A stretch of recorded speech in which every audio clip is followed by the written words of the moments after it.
આજે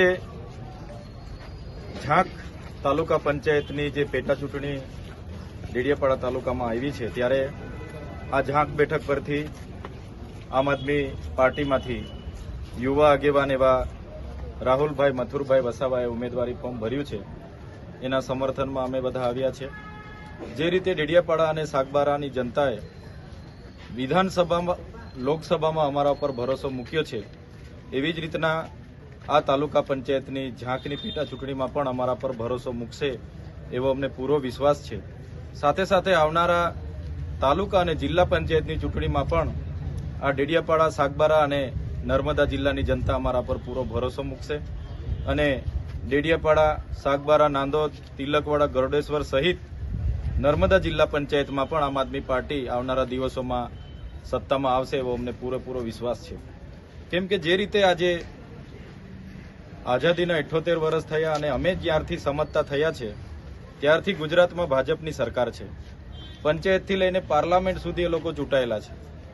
જે રીતના આજે ભ્રષ્ટાચાર એટલો બધો વધી રહ્યો છે, આદિવાસી સમાજના બાળકોને ઉચ્ચ અભ્યાસ માટે જે પોસ્ટ મેટ્રિક શિષ્યવૃત્તિ મળતી હતી એ પણ આ સરકારોએ બંધ કરી દીધી છે. આજે અમારે આ વિસ્તારોમાં અમારા બાળકો ભણવા માંગે છે પણ એમના માટે શિક્ષકોની વ્યવસ્થા નથી, શાળાઓની વ્યવસ્થા નથી. આજે અમારા ખેડૂતો આ વિસ્તારોમાંથી કાચો માલ પેદા કરે છે. આજે તુવેર જેવા તુવેરની વાત કરી, આજે તુવેર અમે નાખવા જઈએ છીએ, બજારમાં અમને 70 રૂપિયા મળે છે અને એ જ તુવેર દાળ અમે લેવા જઈએ છીએ બીજા દિવસે અમને 180 થી 200 રૂપિયા. આટલી મોટી લૂંટ આ સરકારમાં ચાલી રહી છે. ઉદ્યોગપતિઓની આ નજર આ વિસ્તારો પર છે. આ વિસ્તારોમાં જમીન સંપાદનો કોરિડોરના નામે થાય છે.